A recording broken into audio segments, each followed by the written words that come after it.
Hello everyone. Today's video is a response to a recent segment on Bill Maher where he had on Colion Noir as a guest, and my thoughts about two different segments. The first segment that I'm going to be showing is between Bill himself and Colion. The second segment I'm going to talk about is Bill with his round table and Colion on the side. So let's get to it. So, but when I watch your videos, you know, I very often, you know, at the end, you kind of have a smirk like, I laid it out, and you know what? You kind of earn your smirk. Because people like me who don't really like guns, we don't know much about guns. And the theme with you really, I think, is like, it's annoying, isn't it? That people like who talk about guns and don't know about guns are not restrained by their lack of knowledge. Okay, I just want to be clear. I fully respect Bill Maher for throwing out there how he doesn't like guns, doesn't know anything about guns, and yet he still can't keep his mouth closed about it. And he knows how annoying it is to the gun side that he's mouthy and unaware. Full credit for acknowledging that against Colion. What are the misconceptions that bother you the most? Well, there are two dynamics, right? There's the actual physical component of the gun, and then the individuals, as we've termed, gun nuts, right? So there's that aspect of, say, for instance, semi-automatic, right? Yeah, tell me about that. Vast majority of guns, almost all of them are semi-automatic. Almost all guns, right, I heard you say that. I didn't know that. Yeah, I didn't know that. Again, full credit to Bill. A good conversation doesn't start with everyone knowing everything and coming to an agreement. A good conversation starts here, where each side helps the other understand their position so there is maximum clarity. Good for Bill and good for Colion for keeping it brief and concise. And so that's stuff you would learn after you follow the rabbit down the hole, so to speak. And semi-automatic meaning you have to pull the trigger You pull the trigger once, you get one bullet. Right, and that's all almost all guns. Pretty much, yes. Not just they seem to be obsessed with the AR-15. Yes, so with the AR does not stand for assault rifle. That's a common misconception. Right. The AR stands for Armalite rifle, which is the name of the actual rifle, and it's a semi-automatic rifle in the sense that you pull the trigger once, you get one round. So why do people think liberals, let's be honest. Bill, scoring points with me tonight. Why did they think that getting rid of the AR-15 would go so far to solving this problem? And tell me why it wouldn't. You know, as the saying goes, optics is everything, right? Right. There's a certain theatrics that comes with guns in general, right? Especially when you start talking about things like the AR-15. With the AR-15, you see it's big. Most people who aren't too familiar with guns, they usually know about them by way of movies. So you see the movies with all the bad guys spraying and praying, doing all these crazy things with the firearms, and then you see that in reality, and you're like, oh my God, I don't want those anywhere near me or on the streets. And so what ends up happening is they take that and then they see it, and it's like, well, they don't know much. The knowledge base is not very high. So what they end up doing is they start feeling, right? Because it evokes a feeling. There's the theatrics behind it. They're loud. There's a muzzle flash. You know, all of those things. And it can be scary. Which in the movies we like. Exactly. There is a lot of hypocrisy there. If guns weren't so popular, why do they dominate movies as much as they do? Perfectly good question. The only thing I would add to that is, and why do celebrities against guns have no problems with making money off of the gun violence in their movies? Because there's a fascination there, too. Yeah. It's kind of like going to an amusement park, right? So, and that's what I say to gun nuts, like, just be honest and admit that you love guns, and it's sort of a vice in that, like, you know, gambling, alcohol, drugs, these are all things that have some collateral damage that I am willing to live with, because you can't tell me that I can't smoke pot, because some people will be hurt by it. You know, you can't organize society around what some people might do or be hurt by completely. Yeah. So you would admit that. You just like guns. You like holding them. You want to have sex with them. No, you don't Bill had to lose me eventually. The most obvious problem I have with this segment is that Bill throws all gun nuts into the same basket. In my opinion, there's a huge problem right now with how we look at individuals versus the collective, but that's a video for another day. Bill continues with, I am willing to accept collateral damage, as if people like Colion are the ones causing the problems. That's wrong on every level. Let's start with gun nuts having a gun vice. There are only so many types of people who want to own guns. Guns can be used for things like hunting food, for shooting sports, for recreation, for fun, for protection, for collection, and things like that. Where's the vice? As far as I can tell, you can only say there's vice in collection because it's more materialistic than the aforementioned terms, but that's no more harmful than any other form of collection, and there's no vice in the other areas. If there is, I don't see it, and I'm willing to hear where the vice lies. And to clarify, I have a bad habit of assuming people with guns are law-abiding citizens and talking about them synonymously. So when I talk about firearms users, you can generally assume I mean good people who have never hurt another human in their life. I clarify this because when people talk about guns, they follow it with their nightmare projections where every gun owner is a closet killer. And maybe that's a point of discussion we need to hammer out. When people like Bill Maher say gun nuts, they generalize all gun owners, both law-abiding and law-breaking. When people like me say firearms owners, we mean law-abiding and legally owning. That may be something to explore. But for now, we're going to have to keep moving. And also, no, firearm owners do not have sexual fetishes towards their firearms. I can't believe I have to specify that, but here ignorance abounds. It's multifaceted, right? So there's an element of recreation there. There's an element of sport there. There's an element of protection there, right? And then there's an element of philosophy with regard to what this country was founded on. So it's incredibly multifaceted. So what ends up happening is a lot of people who don't really know much about firearms have a very myopic view of them. And the only lens that they see them through is the bad things that are done by bad people. I feel like it's self-reliance a lot, too. Absolutely. Isn't that what you feel? I get that from your videos. Well, it's self-reliance based on reality. Right, that you don't trust the cops to show up. It's not that I don't trust them. And if they do, they might shoot you. There's a possibility for everything, right? Right. But that's not my main concern. My main concern is that in the moment, right, whenever something arises where I may have to defend my life, I want to be in a position to do absolutely anything possible I can to make it out of there alive, along with the people I love and anybody else who seems to be around that I care about. I'm not going to put words in Bill Maher's mouth, so let me tie a few things together so what I'm about to say makes sense. In the next video I'm going to go over, Bill and his table talk about how if blacks stand their ground, they are more likely to either go to jail or get shot, just for being black. Despite whether or not the shooting is justified, because they're black, they're going to jail or get shot, period. My second point is that every person who carries a gun shares a fear that they might get shot for carrying a gun. I feel that as well. It's just part of carrying a gun. If you take a CHL class, a good instructor will ask you this question. You're walking down the street and across the road you see someone on the ground with another individual pointing a pistol at them. Do you draw your gun? The natural class response is yes. The instructor will then follow with, what if they're a CHL carrier, the one holding the gun? When I was asked that question, it shook me, because that meant that the threat might not come from the thing I'm stopping. It might come from someone who just happens upon the situation and is very confused. My personal rationalization towards this is that I have to trust the people who are aiming at good to do the right thing. But here, I'm confident that when Bill Maher is saying they might shoot you, he means they might shoot you because you're black. The problem for Bill Maher, of course, is that Colion doesn't primarily see himself as just a black man targeted by cops. He sees the situation as dangerous and actually requires him to draw his firearm, which is how most, if not all, gun owners view the world. Drawing the weapon is the last and most drastic action to take. Good for Colion. Right. But I had Killer Mike here about a month ago, who was on your show and got in a lot of trouble for talking about guns. No, he got a lot of trouble for just being on my show. Just being on the show, right.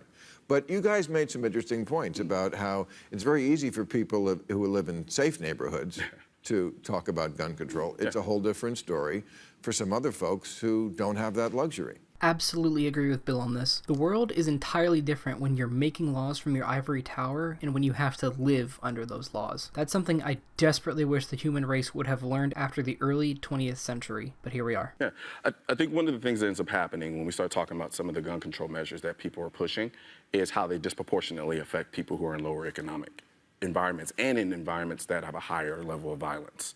Right? And so, like you stated before, I can live in a gated community, have a security guard outside. I'm going to feel relatively safe. Even then, something could still happen. But if, say, for instance, I'm a single-parent mother and I live in an inner city somewhere and I'm working 2 jobs and I can't afford a car and I have to walk late at night and when I get off work at night and walk back home, or if I'm at home with my kids in an environment where there are home invasions, right? I, as a woman in that particular situation, and just anyone, I don't want me protecting my life to be a competition. I want it to be as lopsided as possible because I'm not the one threatening someone's life. I'm going about my life and someone's trying to interfere with that. And so I want to be in the best position possible to guard against that. Dynamite point from Colion there. His point was essentially, I should always have an upper hand against anyone who wishes to do me harm. And then he phrases it in a situation of a single mother. You wouldn't take a gun away from a single mother. Why would you take a gun away from other law-abiding citizens? Right. And I am sympathetic to the argument that if you're in a horrible situation, it would be a good thing if a good guy had a gun. Absolutely. And we've seen many times, and I know you think that they don't report it. I don't think they reported enough in comparison to. Right, but How many of you know who the Florida high school shooter is? Now, how many of you know who stopped the church shooting in Texas around that same time? Considering that people in Texas don't know who stopped the Texas church shooter, I doubt you do either. And two, everyone wanted to talk about Florida, obviously, but shockingly, not a single student, not one, had ever heard of the far deadlier Sutherland Springs shooting, which took place in their own backyard. Remember the Sutherland Springs shooting? That was right here in Texas. You know what happened there, right? Does the name Stephen Williford mean anything to you? No. Do you remember the Sutherland Springs shooting? Does the name Stephen Williford mean anything to you? Okay. You remember the Sutherland Springs shooting? I've heard of it just now with the other girl. From me? Yeah, from you. Absolutely terrifying. How could they not know of a shooting with 26 deaths, another 20 injured, which occurred only 4 hours away, in which the shooter was stopped by an NRA-certified instructor with an AR-15, a national hero, mind you, Stephen Williford. But I repeat myself. On with the conversations. The news does not report on heroes that conflict with their agenda. And answer me honestly, how can you say that the news reports guns being used for good ever when you know full well that they don't? That's a lie, and that's a lie if anyone says different. my question is, where does that lead? We can't go back to the Old West, where we're all strapped all the time. But we are. Well, I'm not. I'm sure there are guns somewhere around here. I hope so. You're right. Yeah, but not everybody. Because everybody can't do it. I mean, you don't really want teachers themselves to have guns, do you? I don't. That's a pretty sneaky way of asking a question. Colion never said he wants every single person armed ever. When Bill's question is, you don't want teachers armed, do you? It makes it look like Colion does want everyone armed. To me, that question is irrelevant. It should be up to the schools to let their teachers carry, and then up to the teachers themselves to choose to want to carry. No one is forcing anyone to carry a gun. If you don't want to, then don't. We both move on. Honestly, don't have a problem with arming teachers. But teachers aren't there Well, to be... there's a Come on. contingency. There's a contingency there. This is where the NRA loses me. But a place like that does seem unreasonable. I can understand a guard at a school, and I think if the Parkland guard who didn't do his job had done his job, we would be having a different debate. Absolutely. But not teachers. I would disagree with Bill here if he actually made a point. He only says, but not with teachers. And he doesn't back up why he believes that. If teachers want to carry and the school's okay with it, let them carry. But see, here's the thing about that. With respect to this conversation, one of the biggest issues that I've seen is that we've all kind of separated into our separate corners and kind of just lob attacks at each other. We all agree that we want to find a solution to these issues. We all agree with that. We just differ about how we go about it. So I can respect your position in not wanting to arm teachers. The way I look at it is when I look at some of these mass shootings that have happened in the past, a lot of these teachers had to sacrifice themselves to protect their students. And so my mind goes, well, why not put them in the best position to fight back against the evil person that comes into their class? So instead of being sacrificial lambs, they're fighters now. And they're willing to die for these students. So why not put them in a position to fight for them?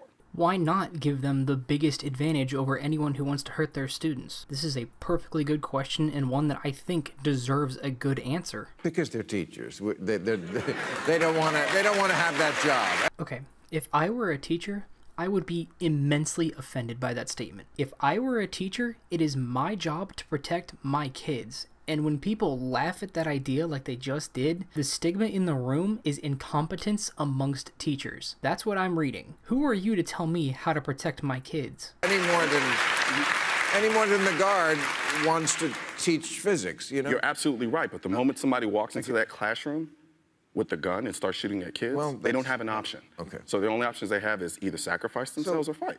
What about background checks? In response to teachers should be allowed to defend their kids, Bill Maher follows with, what about background checks? If that's not a dodge, I don't know what is. Now, 20% of the people in this country get their guns without having to pass any sort of criminal check. And when you say that, give me some basis behind that. Well, that's Are you talking about private sales? Yeah, I mean, they get them from a relative gives it to them, Okay, yeah. or, you know, it gets passed down, or a gun show, or something like that. And the NRA used to be for closing all those loopholes. Before we get to the obvious point Bill wants to talk about, the loopholes, let's talk about the 20% number. I tried to find studies about this, and I only found links to sites like PolitiFact, The Guardian, and Vox. So take that with a grain of salt. Moreover, these studies interview a small subset of people and extrapolate that percentage to all gun owners without exactly saying how many are bought at a gun show versus how many are bought from a friend versus how many are passed down by family. If you're looking for a good study on this, I'd suggest looking elsewhere. Yeah, Wayne LaPierre. Loopholes. Loopholes. Well, when you say loopholes, what do you mean? Well, here's what Wayne, I'm going to ask you about this because it's funny, because when most people think of an NRA spokesman, they don't think of you. Okay, fair enough. They think of Wayne LaPierre. Okay. Wayne LaPierre in 1999. We think it's reasonable to provide mandatory instant criminal background checks for every sale at every gun show. No loopholes anywhere for anyone. What changed? Yeah, but when you go to a gun show and you purchase a firearm... Is it really a show? What would it be? I don't know, because I've never been. Would you it call it sounds tactical like masturbation? I don't. I would not. No, I'm good with regular masturbation, but a show. It sounds like Annie Oakley. It sounds like, you know. Still a show nonetheless, right? But it's really a sale, right? Isn't that what a gun show is? I mean, yeah. Okay. You can go there and you can buy guns. But why do they call it a show? Well, because when I first went to a gun show, I treated it as such. Really? You went there because what it is it's an aggregation of a bunch of guns that you normally... But why can't? But wouldn't it be good if we had 100% of people who got a background check? Wouldn't that be good? Sure, but how do you go about doing that from a private sales standpoint? Keep that question in mind, because in this video and in the next video, Colion does not receive an answer. How do you enforce 100% background checks? Well, I don't know. I mean, I know you're against any sort of registry because you think that leads to confiscation, but... Well, it has before, though. In America? No, in America. That's what we're trying to prevent. But it has happened in places where people use as examples of shining beacons of what we should do gun control-wise here in America. I can't imagine a country that loves its guns as much as this country. I mean, we have almost half the guns in the world with 4% of the population.